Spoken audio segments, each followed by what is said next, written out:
17 से 22 kilometre area में फैला हुआ सिलीगुड़ी कॉरिडोर या फिर चिकन नेक हमारे इंडिया के लिए इतना खास क्यों है? आखिर ऐसा क्या है सिलीगुड़ी कॉरिडोर में कि जिसे हथियाने की बहुत सालों से कोशिश कर रहा है चाइना? अगर सिलीगुड़ी में किसी दिन हड़ताल हो जाता है तो फिर सिक्किम में सामानों की कीमतें क्यों बढ़ जाती है? इन्हीं सारे सवालों को जवाब आज हम इस वीडियो में आपको देने वाला है। तो वीडियो शुरू होने से पहले वो आपको नीचे लाल कलर का सब्सक्राइब बटन दिख रहा है, उसे जल्दी से जल्दी दबा दीजिए और उसके साथ एक लाइक बटन भी जरूर दबाना। तो चलिए शुरू करते हैं अब इस वीडियो को बिना समय गवाए।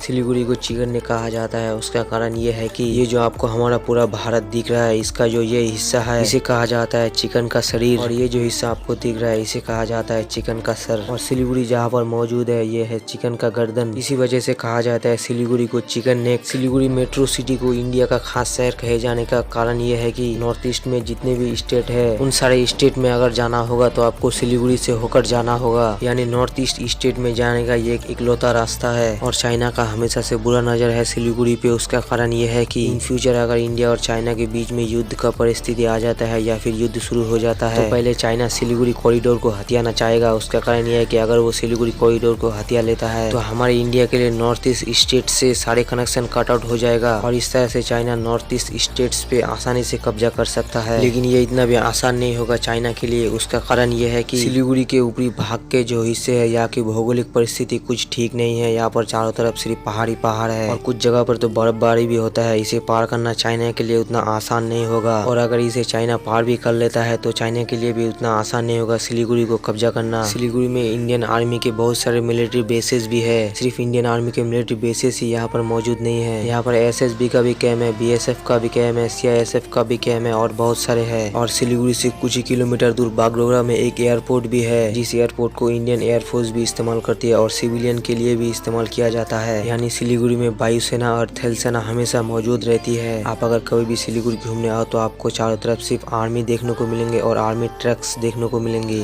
और रही बात की सिलीगुड़ी कॉरिडोर में टोटल कितने आर्मी रिजर्व है, उस आंकड़े को सही तरह से कहना मुश्किल है। एक अनुमान लगाया जाए तो 2 से 3 लाख रिजर्व आर्मी है यहाँ पर सिलीगुड़ी कॉरिडोर में, वो भी सिर्फ 17 से 22 किलोमीटर एरिया में मौजूद। लेकिन इससे ज्यादा भी हो सकता है, इससे कम भी हो सकता है। और अगर सिलीगुड़ी की पॉपुलेशन की बात की जाए तो वो है 11 लाख से भी ज्यादा लोग रहते हैं यहाँ पर इस शहर में। हमारे इंडिया से जितने भी सामान इम्पोर्ट एक्सपोर्ट होते हैं नॉर्थ ईस्ट स्टेट्स में, वो सारे सिलीगुड़ी कॉरिडोर से होकर गुजरना पड़ता है। और आप सभी तो जानते हैं भारत का मशहूर स्टेट सिक्किम, जो कि यहाँ के गोरखा राइफल्स के लिए इंडिया में ही नहीं सिर्फ पूरी दुनिया में फेमस है। सिक्किम की पॉपुलेशन की बात की जाए तो वह 6 लाख से भी ज्यादा। इन बाकी स्टेटों के मुकाबले सिलीगुड़ी कॉरिडोर सिक्किम के लिए बहुत ही ज्यादा अहमियत रखता है। इसका कारण यह है कि जितना भी इम्पोर्ट एक्सपोर्ट होता है सिक्किम में खास करके सिलीगुड़ी से जाता है। यानी सिक्किम के लोग सिलीगुड़ी के सामान के ऊपर ज्यादातर निर्भर रहते हैं, जैसे कि खाने के सामान तक लेके कपड़े तक और बहुत सारे। किसी दिन अगर सिलीगुड़ी में हड़ताल हो जाता है तो सिक्किम में सामानों की कीमतें आसमान छूने लगता है। और ऐसा हमें देखने को ज्यादा मिला है कि कोविड-19 के समय जब सारे देश में लॉकडाउन चल रहा था और उस समय सिलीगुड़ी में भी लॉकडाउन था, इस लॉकडाउन की वजह से सिक्किम में सामानों की कीमतें आसमान छूने लगा था। और इसके अलावा सिलीगुड़ी एक टूरिज्म हब भी है। और सिलीगुड़ी का टॉय ट्रेन, जिसे की अंग्रेजों के जमाने में अंग्रेजों ने बनाया था, ये ट्रेन सिर्फ सिलीगुड़ी से होकर दार्जिलिंग तक जाता है। और अगर आप टॉय ट्रेन का सफर करना चाहते हैं तो इस टॉय ट्रेन का टिकट आपको 3 महीने पहले या फिर 4 महीने पहले ऑनलाइन पे बुकिंग करना पड़ता है। और आप सभी तो जानते हैं कि दार्जिलिंग दुनिया भर में फेमस एक ऐसी जगह जहां से सबसे अच्छी चाय और ज्यादा मात्रा में चाय आता है। पूरे भारत में ही नहीं सिर्फ पूरी दुनिया में भी यहाँ के चाय को भेजा जाता है। तो दोस्तों आपको ये इन्फॉर्मेशन वीडियो कैसा लगा कमेंट सेक्शन में जरूर बताना। और मैंने आपसे एक बार कहा था कि नीचे लाल कलर का सब्सक्राइब बटन है उसे दबा दो, लेकिन आपने अभी तक नहीं दबाया। दबा दो यार, इसमें इतना शर्माना क्या है। और इसके साथ एक लाइक बटन भी जरूर दबाना और फेसबुक पे भी फॉलो जरूर करना। तो मिलते हैं नेक्स्ट वीडियो में, तब तक के लिए बाय।